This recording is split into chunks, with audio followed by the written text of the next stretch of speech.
ಆಯ್ಕೆ ಮಾಡಿ ಕಳಿಸುವಂಥ ಸರ್ಕಾರಗಳು ಆ ಭರವಸೆಯನ್ನು ನಮ್ಮಲ್ಲಿ ಮೂಡಿಸಿವೆ, ಆ ನಿರೀಕ್ಷೆ ನಮಗೆ ಇದೆ.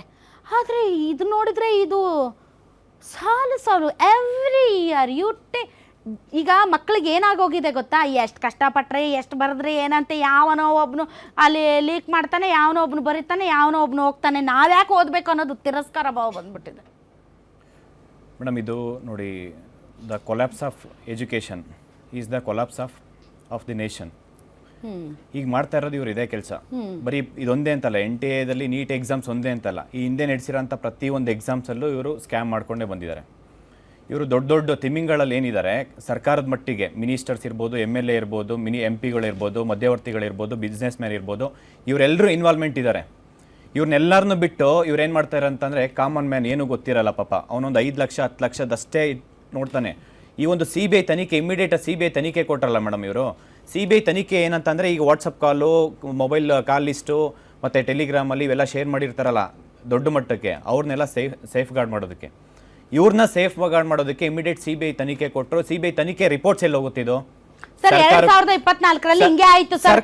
ಆವಾಗಲೂ ತನಿಖೆ ಮಾಡಿದ್ರು ಸರ್, ತನಿಖೆ ಮಾಡಿದ್ರಲ್ಲ, ಯಾರು ಶಿಕ್ಷೆ ಕೊಟ್ಟರು, ಯಾರನ್ನ ನೇತಾಕಿದ್ರು, ಯಾರಿಗೆ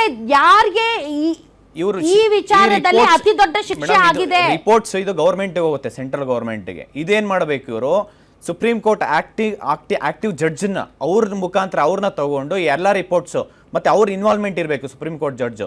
ಇಲ್ಲ ಮಧ್ಯವರ್ತಿಗಳು ಇವ್ರಿಗೆ ಕೊಟ್ಟಾಗ ಇವರೆಲ್ಲಾನು ಇವರು ಏನು ಎವಿಡೆನ್ಸ್ ಇದೆ, ಏನು ಪ್ರೂಫ್ ಇದೆ, ಇವ್ರನ್ನೆಲ್ಲ ವ್ಯಾನಿಷ್ ಮಾಡಿಬಿಟ್ಟು ಮತ್ತೆ ಯಥಾಸ್ಥಿತಿ, ಇವರಿಗೆ ಶಿಕ್ಷೆನೇ ಆಗಿಲ್ಲ ಅಂತಂದರೆ ಏನು ಮ್ಯಾಕ್ಸಿಮಮ್ ಶಿಕ್ಷೆ ಎಷ್ಟಿರುತ್ತೆ ಮೇಡಮ್? ಒಂದು 5 ವರ್ಷ ಇರುತ್ತೆ ಅವರಿಗೆ. ಮತ್ತು 5 ವರ್ಷ ಆದಮೇಲೆ ಅದೇ ಕೆಲಸ ಮಾಡ್ತಾರೆ, ಲೈಫ್ ಇಂಪ್ರಿಸ್ಮೆಂಟ್ ಮಾಡಿ, ಇಲ್ಲ ಪಬ್ಲಿಕಲ್ಲಿ ಶೂಟ್ಔಟ್ ಮಾಡಿ ಅಂತವ್ರಿಗೆ ಯಾರು ಬೇಡ ಅಂತ ಹೇಳಿದ್ರು. ಮಕ್ಕಳ ಭವಿಷ್ಯದ ಜೊತೆ ಚೆಲ್ಲಾಟ ಆಡೋದು ಅದು ಉಗ್ರವಾದಕ್ಕಿಂತ ದೊಡ್ಡ ಮಹಾಪರಾಧ. ನೀಟ್ ಎಕ್ಸಾಮ್ ಅನ್ನೋದು ವಿದ್ಯಾರ್ಥಿಗಳ ಭವಿಷ್ಯದ ಟರ್ನಿಂಗ್ ಪಾಯಿಂಟ್ಸ್. 50 ವರ್ಷ ಏನು ಡಿಸೈಡ್ ಮಾಡುತ್ತೆ, 50 ವರ್ಷದ ಭವಿಷ್ಯನ ನಿರ್ಧಾರ ಮಾಡುತ್ತೆ ಈ ಒಂದು ಎಕ್ಸಾಮ್ಸು. 23 ಲಕ್ಷ ಮಕ್ಕಳು ಅಂತಂದ್ರೆ ಅದ್ರ ಹಿಂದೆ ಪರಿಶ್ರಮ ಹಾಕಿರೋರು 1 ಕೋಟಿ ಜನ ಅವ್ರ ತಂದೆ ತಾಯಿ ಪೇರೆಂಟ್ಸ್ ಇದ್ದಾರೆ. ಅವರೆಲ್ಲರೂ ಅವರಿಗೆ ಸಪೋರ್ಟಿವ್ ಆಗಿ ನಿಂತ್ಕೊಂಡು ಡೇ ಆ್ಯಂಡ್ ನೈಟ್ ಒಂದು ದಿನ ಟೈಮ್ ವೇಸ್ಟ್ ಮಾಡ್ದಿರೋ ಅವರಿಗೆ ತಯಾರಿ ನಡೆಸಿರ್ತಾರೆ. ಎಷ್ಟು ಕೋಚಿಂಗ್ ಇನ್ಸ್ಟಿಟ್ಯೂಟು 12 ವರ್ಷದ ಏನೋ ಒಂದು ಎಫರ್ಟ್ಸು ಒಂದು ಎಕ್ಸಾಮ್ ಹಾಳು ಮಾಡಿದ್ದಾರೆ. ಇವತ್ತು ರಿತೇಶ್ ಮಿಶ್ರಾ ಅಂತ ಇದು ಸೂಸೈಡ್ ಮಾಡ್ಕೊಂಡಿದ್ದಾರೆ. ಅವ್ರ ಜವಾಬ್ದಾರಿ ಯಾರು? ಅದೇ ಪೊಲಿಟಿಕಲ್ ರಾಜಕೀಯ ವ್ಯಕ್ತಿಗಳು ಅವ್ರ ಮನೇಲಿ ಯಾರಾದರೂ ಒಬ್ರು ಈ ಥರ ಡೆತ್ ಆಗಿದ್ರೆ ಅದ್ರ ಬಗ್ಗೆ ಯಾವ ರೀತಿ ಸೀರಿಯಸ್ ಆಗಿ ತೊಗೊತಿದ್ರು? ಈಗ ಒಂದು ಡೆತ್ ಆಯ್ತಲ್ಲ, ಆ ಹುಡುಗನ ಜವಾಬ್ದಾರಿ ಯಾರು? ಇವಾಗ ಸರ್ಕಾರ, ಎಜುಕೇಷನ್ ಮಿನಿಸ್ಟ್ರು ಅವ್ರು ತಗೊಬೇಕು, ಮತ್ತು NTA ಜವಾಬ್ದಾರಿ ತಗೊಬೇಕು, ಅವರಿಗೆ ಶಿಕ್ಷೆ ಆಗಬೇಕು ಮೇಡಮ್. ಇದು ಅವರಿಗೆ ಶಿಕ್ಷೆ ಆಗಬೇಕಿದು. ಕರೆಕ್ಟ್. ಈಗ ಉದಾಹರಣೆಗೆ ಸರ್, ಸಾಲು ಈ ರೀತಿಯಂಥ ಪೇಪರ್ ಲೀಕ್ ಅವ್ಯವಹಾರ ಆಗಿದೆ. ಕಳೆದ ಬಾರಿ 2024ರಲ್ಲೂ ಆಗಿತ್ತು. ಆಗಲೂ ತನಿಖೆ ಮಾಡಿದ್ರು. ತನಿಖೆ ಮಾಡಿ ಯಾರಿಗೆ ಯಾವ ಶಿಕ್ಷೆ ಕೊಟ್ಟಿದ್ದಾರೆ ಇಲ್ಲಿಯವರೆಗೆ ಅದ್ರ ಬಗ್ಗೆ ಮಾಹಿತಿ ಇಲ್ಲ. ನನ್ನ ಕೇಳಿದ್ರೆ CBIನೇ ತನಿಖೆ ಮಾಡಬೇಕು, CBIಯನ್ನೇ ತನಿಖೆಗೆ ಒಳಪಡಿಸ್ಬೇಕು. ಯಾಕಂದ್ರೆ ನೀವು ಏನು ಮಾಡಿದ್ರಿ ಇಲ್ಲಿವರೆಗೆ ಹೇಳಿ. CBI ತನಿಖೆ ಮಾಡಿ ರಿಪೋರ್ಟ್ ತಗೊಂಡು ಯಾರಿಗೆ ಎಷ್ಟು ಕನ್ವಿಕ್ಷನ್ ಕೊಡಿಸಿದ್ದೀರಿ, ಎಷ್ಟು ದೊಡ್ಡ ಪ್ರಮಾಣದ ಕನ್ವಿಕ್ಷನ್ ಆಗಿದೆ. ನಾಳೆ ಪೇಪರ್ ಲೀಕ್ ಅಂತಂದ್ರೆ ಹಂಗೆ ಚಡ್ಡಿ ಒದ್ದೆ ಆಗಬೇಕು. ಆ ತರದ ಸಿಸ್ಟಮ್ ಅಲ್ಲಿ ಶಿಕ್ಷೆ ಏನಿದೆ, ಒಂದು NTA ಅಧಿಕಾರಿಗಳ ಇನ್ವಾಲ್ವ್ಮೆಂಟ್ ಇಲ್ಲದೆ ಈ ತರ ಪೇಪರ್ ಲೀಕ್ಗಳಾಗೋದಕ್ಕೆ ಸಾಧ್ಯನಾ? ಆ NTA ಅಲ್ಲಿರುವಂತಹ ಅಧಿಕಾರಿಗಳು ಯಾರ್ಯಾರನ್ನ ನೀವು ಕಳೆದ ಬಾರಿ ಪತ್ತೆ ಹಚ್ಚಿದ್ರಲ್ಲ, ಅವ್ರು ಎಲ್ಲಿದ್ದಾರೆ, ಏನ್ ಮಾಡ್ತಾ ಇದ್ದಾರೆ? ಜೈಲಲ್ಲಿದ್ದಾರಾ? ತಿಹಾರ್ ಜೈಲಲ್ಲಿದ್ದಾರಾ? ಎಲ್ಲಿದ್ದಾರೆ ಅಂತ ಯಾರಿಗೂ ಗೊತ್ತಿಲ್ಲ. 2 ವರ್ಷ 3 ವರ್ಷ ಸರ್, ಇವರೆಲ್ಲ 50 ಕೋಟಿ 100 ಕೋಟಿ 1000 ಕೋಟಿಗೆ ಬಾಳ್ತಾರೆ. 2 ವರ್ಷ ಜೈಲಲ್ಲಿ ಕೂತ್ರೆ ಅವ್ರ ಅಪ್ಪರ ಮನೆಯದು ಏನೂ ಹೋಗೋದಿಲ್ಲ. ಆದರೆ ಈ ವಿಚಾರದಲ್ಲಿ ನರಕ ಅನುಭವಿಸೋರು ಯಾರು ಗೊತ್ತಾ?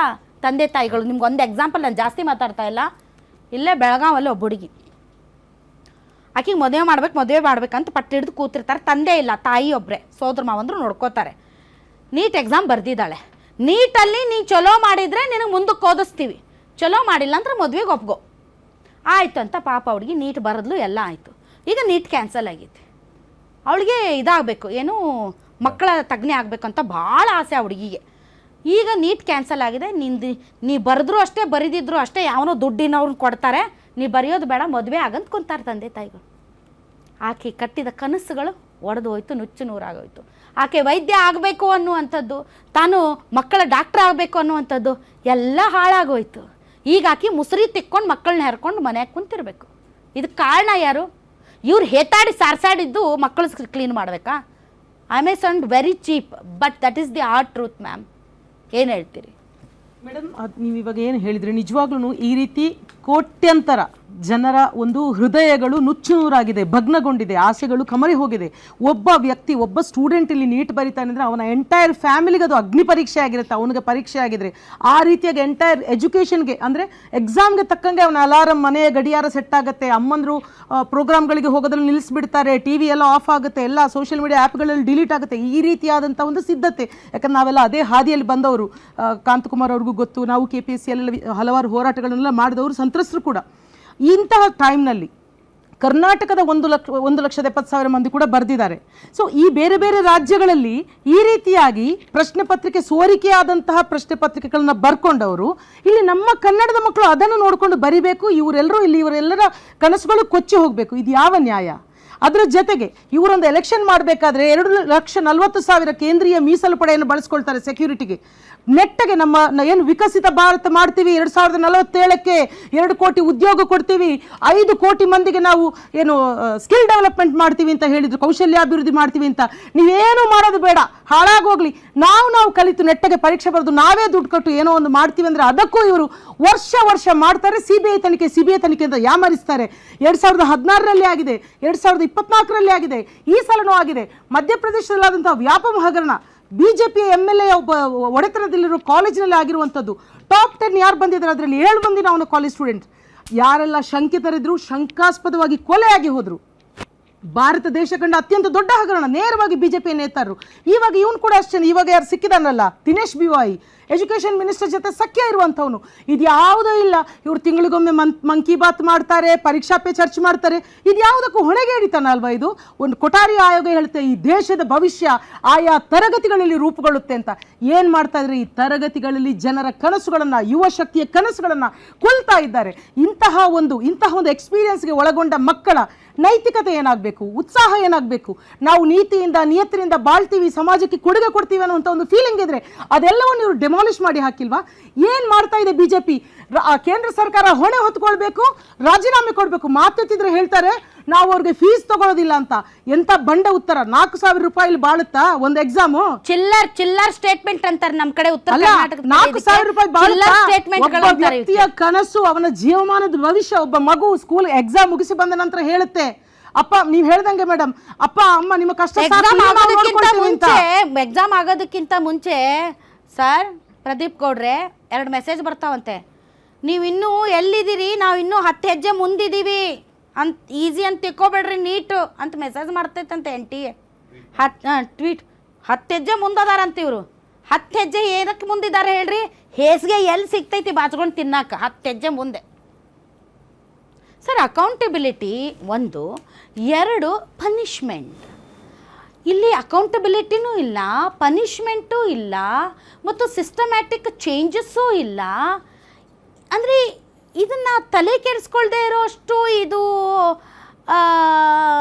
ಇಂಪಾರ್ಟೆಂಟ್ ಅಲ್ವಾ ಸರ್ ಇದು?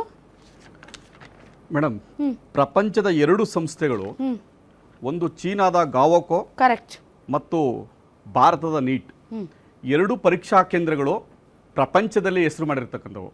ಅಂಥ 2 ಪ್ರತಿಷ್ಠಿತ ಸಂಸ್ಥೆಗಳು ನಮ್ಮ ದೇಶದಲ್ಲೇ ಇದ್ದು ಈ ಒಂದು ದುರ್ಘಟನೆ ಏನು ನಡೆದಿದೆ ಇದನ್ನು ಯಾರೂ ಕೂಡ ಸಹಿಸ್ಲಿಕ್ಕೆ ಸಾಧ್ಯನೇ ಇಲ್ಲ. ನಾವೊಂದು ಪಕ್ಷವಾಗಿ ಇವತ್ತೇನು ನೊಂದಂಥ ಮಕ್ಕಳಿದ್ದಾರೆ, ಪೋಷಕರಿದ್ದಾರೆ, ಅವ್ರ ಪರವಾಗಿದ್ದೀವಿ. ಈ ಅಕ್ರಮವನ್ನು ಏನು ಈ ಭ್ರಷ್ಟಾಚಾರ ಮಾಡಿದ್ದಾರೆ ಇದರ ವಿರುದ್ಧ ಇದ್ದೀವಿ. ನಾವು ಇದರ ವಿರುದ್ಧ ಹೋರಾಟವನ್ನು ಮಾಡ್ತೀವಿ. ಯಾಕೆ ಅಂತಂದರೆ ಮಕ್ಕಳ ಪರವಾಗಿ ಇರಬೇಕಾದಂಥ ನಮ್ಮ ಕೆಲಸ. ಯಾಕೆಂದರೆ ಇವತ್ತು ಪೋಷಕರು ಇವತ್ತು ಸಾವಿರಾರು ರೂಪಾಯಿ ದುಡ್ಡು ಚೆಲ್ಲಿ, ಲಕ್ಷಾಂತರ ರೂಪಾಯಿ ದುಡ್ಡು ಖರ್ಚು ಮಾಡಿ ಮಕ್ಕಳನ್ನು ಹಾಸ್ಟೆಲ್ಗಳಲ್ಲಿ, ಕೋಚಿಂಗ್ ಸೆಂಟರ್ಗಳಲ್ಲಿ ವಿದ್ಯಾಭ್ಯಾಸ ಮಾಡಿಸಿ ಎಕ್ಸಾಮ್ಸ್ ಬರೆಸಿರ್ತಾರೆ. ಅಂಥ ಮಕ್ಕಳುಗಳಿಗೆ ಇವತ್ತು ತೊಂದರೆ ಆಗಿದೆ.